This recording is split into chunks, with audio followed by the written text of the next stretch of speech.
말씀 출애굽기 20장 4절로 6절 말씀을 봉독하겠습니다. 출애굽기 20장 4절로 6절 말씀입니다. 너를 위하여 새긴 우상을 만들지 말고 또 위로 하늘에 있는 것이나 아래로 땅에 있는 것이나 땅 아래 물속에 있는 것에 어떤 형상도 만들지 말며 그것들에게 절하지 말며 그것들을 섬기지 말라. 나 내 하나님 여호와는 질투하는 하나님인즉 나를 미워하는 자의 죄를 갚되 아버지로부터 아들에게로 3, 4대까지 이르게 하려니와 나를 사랑하고 내 계명을 지키는 자에게는 1000대까지 은혜를 베푸느니라. 아멘. 십계명은 우리가 문자적으로 지켜야 되는 하나님의 말씀입니다. 오늘은 십계명의 제2계명에 대해서 말씀을 나누려고 합니다. 이 계명은 우상을 만들지 말고 섬기지 말라는 것입니다. 성경이 말씀하는 우상에는 세 가지가 있습니다. 첫째로 하나님을 형상으로 만들어 섬기는 우상 숭배가 있습니다. 오늘 보면은 하나님을 어떠한 형상으로든지 하늘에 있는 것이나 땅에 있는 것이나 물속에 있는 것이나 어떠한 형상으로도 만들지 말라 이렇게 말씀합니다. 왜냐하면 하나님은 형상이 없으시기 때문입니다. 신명기 4장 15절에 보면 여호와께서 호렙산 화염 중에서 너희에게 말씀하시던 날에 너희가 아무 형상도 보지 못하였은즉 너희는 깊이 삼가라고 경계하셨습니다. 요한복음 4장 24절에도 보면 예수님이 말씀하시기를 하나님은 영이시다 이렇게 말씀합니다. 하나님은 형상이 없으시다는 것입니다. 그러므로 눈에 보이지 않는 이 하나님을 눈에 보이는 어떤 형상으로 만들어 놓고 예배하는 것은 그게 바로 우상 숭배이고 십계명이 금하는 것입니다. 하나님은 영이시기 때문입니다. 하나님을 형상으로 어떤 형상으로 만드는 것은 하나님을 모독하는 것입니다. 모세가 십계명을 받으러 산에 올라간 사이에 이스라엘 백성들이 우상을 만들었습니다. 금으로 무엇을 만들었죠? 송아지 만들었습니다. 그리고 뭐라고 말했습니까? 이것이 우리를 애굽에서 이끌어낸 신이다. 우리의 신이다. 이렇게 말하며 아론이 그 앞에 단을 쌓고 숭배했습니다. 하나님을 송아지로 만들었습니다. 하나님에 대한 엄청난 인격 모독이겠죠. 그처럼 하나님을 우리 눈에 보이는 형상으로 만들면 안 됩니다. 또 한 가지가 있는데 눈에 보이지 않는 형상으로 또 만드는 경우가 있습니다. 창세기 1장에 보면 하나님이 자기 형상대로 인간을 만드셨다 이렇게 말씀합니다. 조금 아까 말씀드린 것처럼 하나님 형상이 없는데 하나님이 자기 형상대로 인간을 만드셨다는 것은 무엇인가? 그것은 눈에 안 보이는 하나님의 성품을 나누어 주셨다는 것입니다. 하나님의 성품 중에는 우리가 공유할 수 없는 전지전능하시고 무소부재하시고 영원하시고 우리가 공유할 수 없는 그러한 성품도 있지만 거룩과 의와 사랑과 진리와 우리에게 나누어 주신 하나님의 성품이 있습니다. 우리에게 하나님의 성품을 주셨다는 것입니다. 하나님의 형상대로 우리를 지으셨는데 우리는 종종 우리의 형상대로 하나님을 만드는 죄를 짓습니다. 무슨 말씀인가 하면 하나님은 이래야 된다는 내 나름대로의 우상을 만드는 것입니다. 예를 들어서 어떤 사람이 말하기를 나는 사람들을 천국으로 인도하시는 천국으로 영원히 인도하시고 살게 하시는 그런 사랑의 하나님은 믿지만 사람들을 지옥에 가게 하는 그런 하나님은 난 안 믿는다. 나의 하나님은 그렇게 하지 않으실 거야. 내가 믿는 하나님은 그렇게 하지 않으실 거야. 이렇게 말한다면 실제로 그 사람은 나는 그렇게 하지 않을 것이다 라고 말하는 것입니다. 그들은 성경이 가르치는 하나님이 아니라 자기가 생각하는 하나님은 이렇게 행동해야 된다고 자기가 만들어낸 그 하나님의 형상을 믿는 것입니다. 그처럼 하나님의 형상을 마음대로 자기 마음 하나님의 성품을 자기 마음대로 만드는 것도 이것도 일종의 우상 숭배라고 할 수 있습니다. 두 번째로 우상 숭배는 피조물을 신으로 숭배하는 것입니다. 하나님을 피조물로 만드는 것도 우상 숭배고 피조물을 실로 만드는 것도 우상 숭배입니다. 성경에는 바알 신상과 아세라 신상이 많이 나오죠. 그 밖에도 이 세상에는 많은 신상들이 있습니다. 종교개혁자들이 종교개혁을 할 때에 성상을 회파했다, 이런 역사 시간에 그런 걸 배웠습니다. 마리아상을 비롯해서 예배당 안에 세워놓은 많은 사람들의 그 동상들을 다 우상으로 여기고 제하여 버린 일을 가리킵니다. 2023년 11월 9일에 지금부터 한 1년 남짓됐는데 이런 뉴스 기사가 있었습니다. 성유다의 유골이 로드아일랜드에 왔다. 성유다의 실제 유골의 일부가 목요일에는 프로비던스의 성 어거스틴 성당에서, 금요일에는 웨스털리의 원죄 없는 마리아 잉태 성당에서 전시된다. 크리스토퍼 마허 신부는 성도들이 사도 유다의 뼈를 본 후에 감동을 받고 영적으로 변화되기를 기도한다고 말했다. 이런 기사도 나왔고, 텔레비전에는 이 앞에 뼈를 전시해 놨는데 많은 사람들이 줄을 서서 그걸 한 번씩 보고 지나가는 장면이 텔레비에 나온 적이 있습니다. 성유다, 세인트 주드는 우리 성경에 다데오라고 나오는 예수님의 12제자 가운데 한 사람입니다.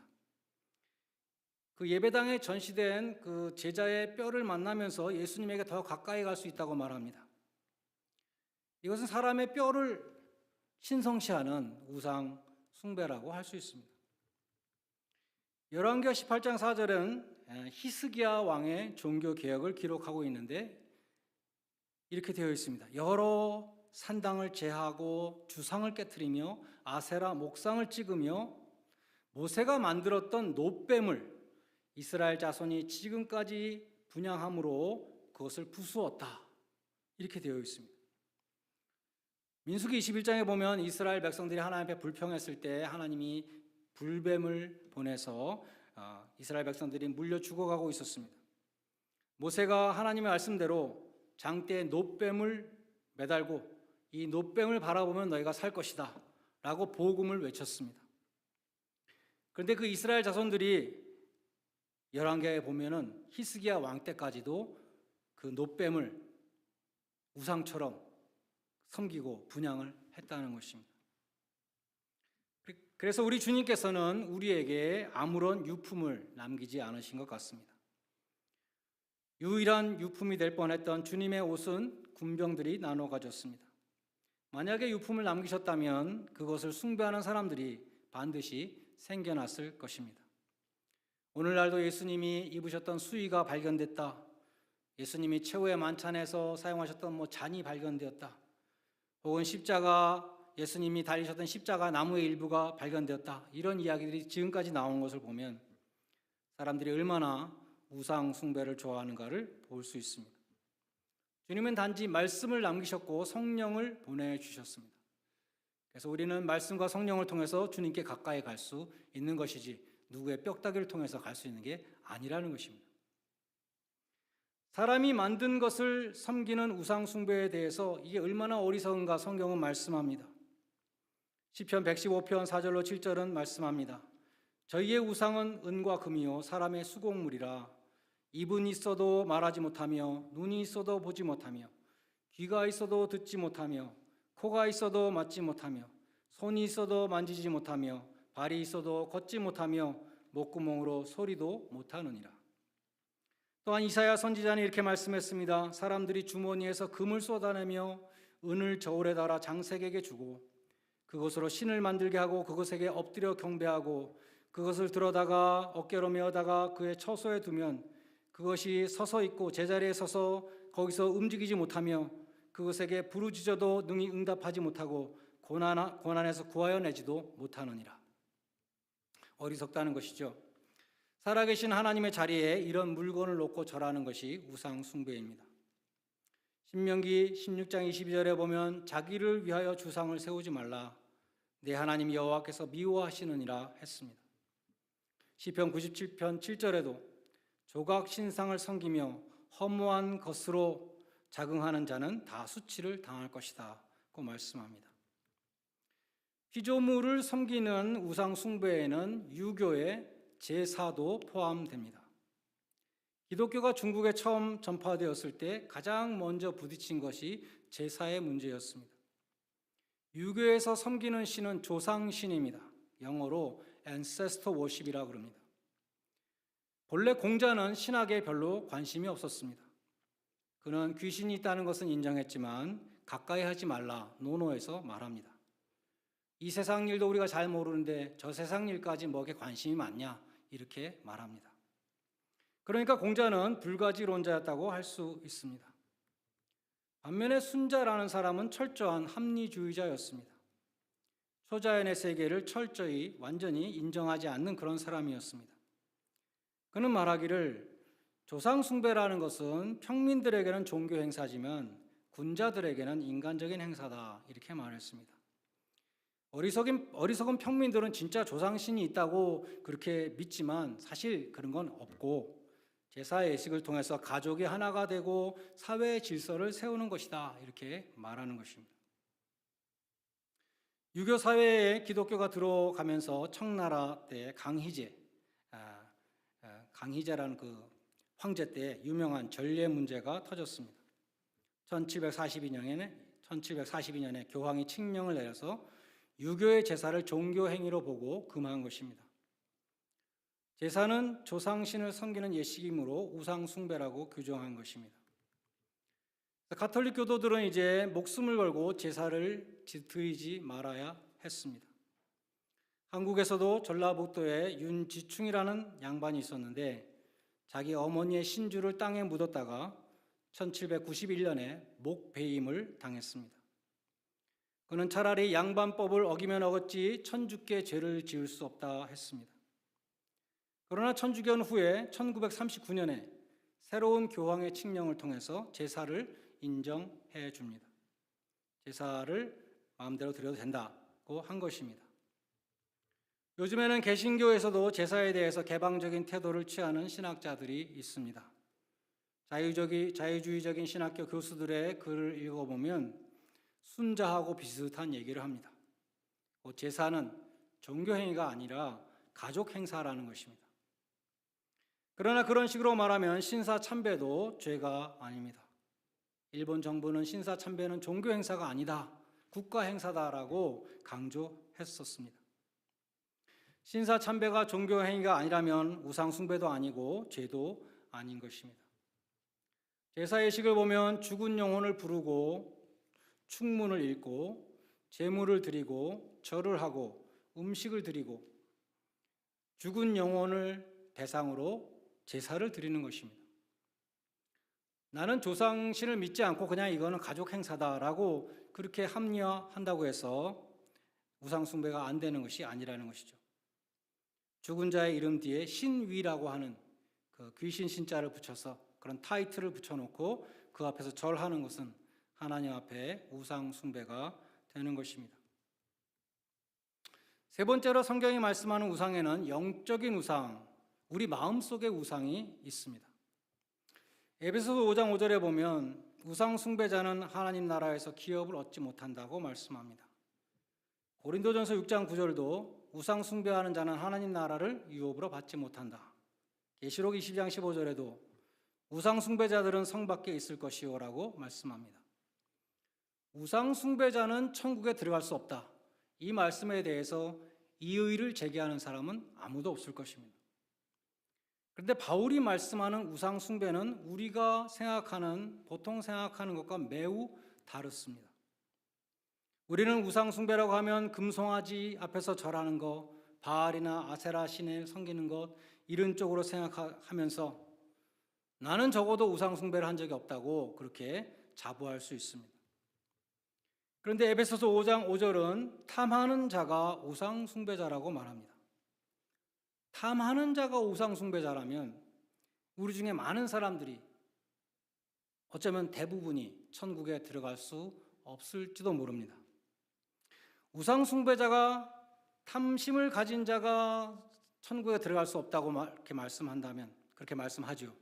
과연 우리 가운데 몇 사람이나 천국에 들어갈 수 있을지 모르겠습니다. 골로새서 3장 5절도 탐심은 우상 숭배라고 말씀합니다. 탐심이란 다른 말로 하면 탐욕, 욕심, 욕망 등을 가리킵니다. 영어 성경에 보면 greed라고 번역했습니다.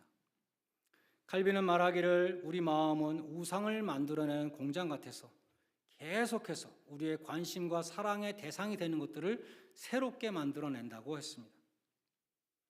쉽게 말해서 우상이란 우리의 마음 속에서 하나님보다 더 큰 위치를 차지하고 있는 것입니다. 하나님 외에 우리 삶의 목표가 되는 것입니다. 우리가 하나님보다 더 기뻐하고 즐거워하는 것입니다. 로이드 존스 목사님은 우상에 대해서 이렇게 설명했습니다.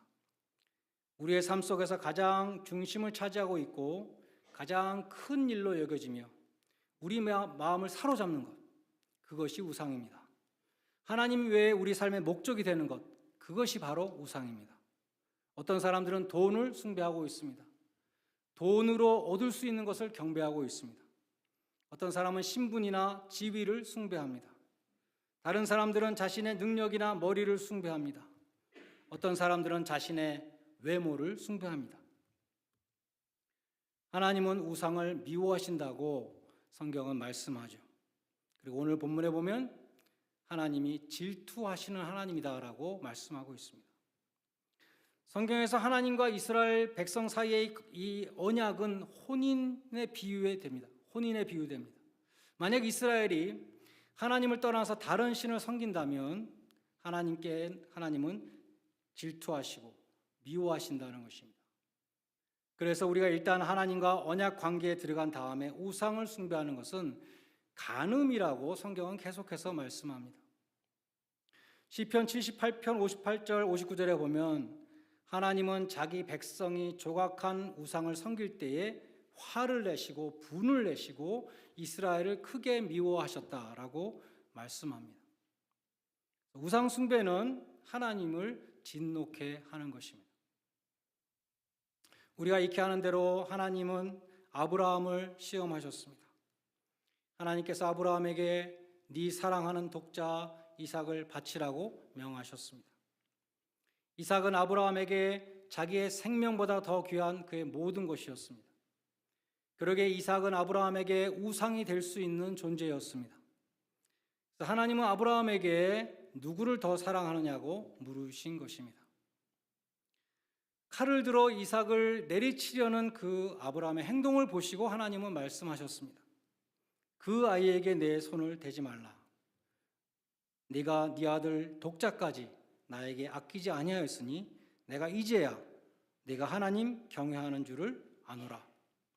아브라함이 이삭을 바치는 그 행동을 통해서 이 자식보다 하나님이 더 중요합니다라는 것을 실제로 증명해 보였다는 것입니다.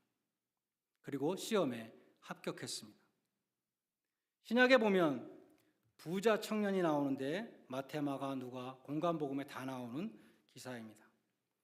부자 청년이라는 말 속에는 이 사람이 젊음과 재물을 소유하고 있었다는 것을 보여줍니다. 사람들이 가장 갖고 싶어하는 것이 무엇이겠습니까? 젊음과 재물 아니겠습니까? 누가복음에 보면 이 청년은 관원이었다. 오늘날로 말하면 국회의원입니다. 산헤드린 회원. 그는 권력과 명예도 갖고 있었습니다. 딸이 있는 부모에게 이보다 더 훌륭한 신랑감이 없겠죠. 거기에 더해서 이 부자 청년은 신앙이 좋았습니다. 예수님에게 와서 무슨 선한 일을 하여야 영생을 얻을 수 있겠습니까? 라고 물었습니다. 이 세상의 재물과 명예보다도 자신의 영혼이 구원받는 것을 더 중요하게 생각했습니다. 예수님이 십계명 같은 거 다 지키면 된다. 하나님 말씀 다 지키면 된다. 이렇게 말씀하니까 이 청년이 뭐라고 대답했습니까? 그런 것들은 제가 어려서부터 다 지켰습니다. 얼마나 신통한 청년입니까? 어려서부터 하나님의 말씀대로 계명을 지키며 살았다는 것입니다. 예수님이 이 청년에게 시험 문제를 내셨습니다. 하나님이 아브라함에게 주셨던 시험 문제하고 비슷한 시험 문제입니다. 네가 가장 사랑하는 것을 포기하는 것을 증명해 보라는 것입니다. 네가 온전하고 잘진데 가서 내 소유를 팔아 가난한 자들을 주라. 그리하면 하늘에서 보화가 있으리라. 그리고 와서 나를 쫓으라고 말씀하셨습니다. 이 청년은 시험에 불합격했습니다. 그 청년은 재물이 많음으로 마음에 근심하며 돌아가니라. 예수님은 이 사람의 마음속에 있는 우상을 정확히 보셨습니다. 그리고 그 우상을 제하여 버릴 수 있냐고 물으신 것입니다. 여러분이 하나님을 바라보지 못하도록 가로막는 우상은 무엇입니까? 여러분과 하나님 사이를 가로막고 있는 우상은 무엇입니까? 여러분이 하나님보다 더 사랑하고 하나님보다 더 중요하게 생각하는 것은 무엇입니까? 여러분이 하나님보다 더 기뻐하는 것은 무엇입니까? 많은 사람에게 재물이 우상입니다. 자식이 우상입니다. 쾌락이 우상입니다. 그리고 자기 자신, 내가 우상입니다. 디모데후서 3장 1절로 5절에 보면 말세에 사람들이 자기를 사랑하고 돈을 사랑하고 쾌락 사랑하기를 하나님 사랑하는 것보다 더한다. 말세에 사람들이 하나님보다 자기를 더 사랑하고 돈을 더 사랑하고 쾌락을 더 사랑한다고 말씀합니다. 요시야 왕 때 종교 개혁을 했는데 요시야 왕은 바알과 아세라 신상들을 다 파괴했다고 기록되어 있습니다. 우리 마음속에 있는 바알과 아세라 신상들을 찍어버려야 합니다. 나는 신상에게 절한 적이 없습니다. 나는 하나님을 형상으로 만든 적이 없습니다. 그렇게 말할 수 있는 분이라면 내 마음속에 있는 우상을 바라보시기 바랍니다. 하나님 앞에 나는 우상 숭배자가 아닙니다. 증명하시기 바랍니다. 어떻게 증명합니까? 여러분의 행동과 여러분의 선택을 통해서 여러분이 정말 우상을 숭배하고 있는지 하나님을 숭배하고 있는지 그것이 보여지는 것입니다. 수많은 선택을 통해서 여러분은 하나님 앞에 계속 보이고 있는 것입니다. 나는 하나님이 정말 중요합니다. 나는 하나님보다 이것이 더 중요합니다. 그래서 이것을 하겠습니다. 하나님 앞에 무익하고 가증한 우상들을 여러분의 마음에서 제하여 버리시기를 바랍니다. 여러분이 하나님보다 더 사랑함으로 하나님의 질투를 일으키고 하나님을 분노케 하는 그 우상을 깨트려 버리시기 바랍니다. 여러분의 마음을 깨끗하게 정화하셔서 성령의 전으로 만드시기를 바랍니다. 하나님이 미워하시는 그 모든 우상을 제하여 버리고 하나님만을 높여드리는 복된 성도님들이 다 되시기를 주님의 이름으로 간절히 축원드립니다. 이 시간 우리 한번 같이 기도할 수 있기를 바랍니다. 통성으로 한번 기도하겠습니다. 우상 숭배자는 천국에 들어갈 수 없다고 했습니다. 여러분이 하나님보다 더 중요하게 여기는 우상은 무엇입니까? 여러분이 하나님보다 더 사랑하는 것은 무엇입니까? 여러분이 하나님을 섬기는 것보다 더 열심히 하고 있는 것은 무엇입니까? 하나님이 아무리 명령하셔도 나는 포기할 수 없습니다. 그런 것이 있으십니까? 이 시간 기도할 수 있기를 바랍니다. 히스기야 왕처럼 요시야 왕처럼 종교개혁자들처럼 우리가 우리 마음속에 있는 가증한 우상들을 깨트려 버리게 하여 주시옵소서. 하나님 보좌에 앉아있는 그 우상을 깨부수게 하여 주시고 나의 마음을 정결케 해주셔서 주님께서 거하시는 성령의 전이 되게 하여 주시옵소서. 다 같이 통성으로 기도하시겠습니다. 하나님 아버지, 우리 부족한 죄인들을 사랑하여 주셔서 예수 그리스도의 피로 값주고 사시며 그리스도의 신부로 삼아주신 것을 감사드립니다. 저희가 아버지 하나님 우리 마음속에 아버지 정말 하나님을 왕으로 모시고 하나님을 보좌에 모시고 하나님만을 섬기는 저희들 되게 하여 주시옵소서. 우리가 하나님보다 더 사랑하는 것, 하나님보다 더 중요하게 생각하는 것, 하나님보다 더 기뻐하게 생각되는 것들이 생길 때마다 우리는 그 우상을 제하여 버릴 수 있도록 도와주시고 아버지 하나님 온전히 정결한 마음으로 성령의 전을 이룰 수 있도록 도와주셔서 하나님을 기쁘시게 해드리는 예배자들이 되게 해주시기를 간절히 소원합니다. 우리의 선택과 우리의 행동을 통해서 하나님을 섬기는 자라는 것을 우리가 늘 증명할 수 있도록 도와주시고 하나님 앞에 보일 수 있도록 도와주시고 하나님의 복을 받을 수 있는 저희들 될 수 있도록 도와주시옵소서. 아버지 하나님 주님을 그리스도의 정결한 신부로 만날 그 날을 우리가 늘 바라보게 하여 주시고 탐심을 버릴 수 있도록 도와주시고 아버지 탐욕을 버릴 수 있도록 도와주시며 하나님을 사랑하며 몸과 마음과 정성을 다하여 하나님만을 사랑하며 이웃을 사랑할 수 있는 저희 모두가 될 수 있도록 주님 함께하여 주시옵소서. 예수입니다. 하나님 아버지, 부족한 죄인들을 사랑하여 주셔서 예수 그리스도 피로 구속하시고 자녀로 삼아주신 은혜를 감사드립니다. 우상 숭배자는 하늘나라에 들어갈 수 없다고 말씀하셨는데 우상의 유혹이 많은 이 세상 살아갈 때에 천국 백성임을 우리가 늘 기억하게 하셔서 모든 우상을 제하여 버리고 순결하고 깨끗한 신부로 주님을 만날 수 있도록 도와주시옵소서. 하나님보다 더 사랑하는 우상과 탐심을 버리고 자신을 십자가 제단에 바치신 주님처럼 주님을 바라보며 따라가는 하나님의 자녀들이 다 되게 하여 주시옵소서. 예수님의 이름으로 기도드리옵나이다. 아멘. 찬송가 218장 부르시면서 헌금하는 순서를 갖겠습니다.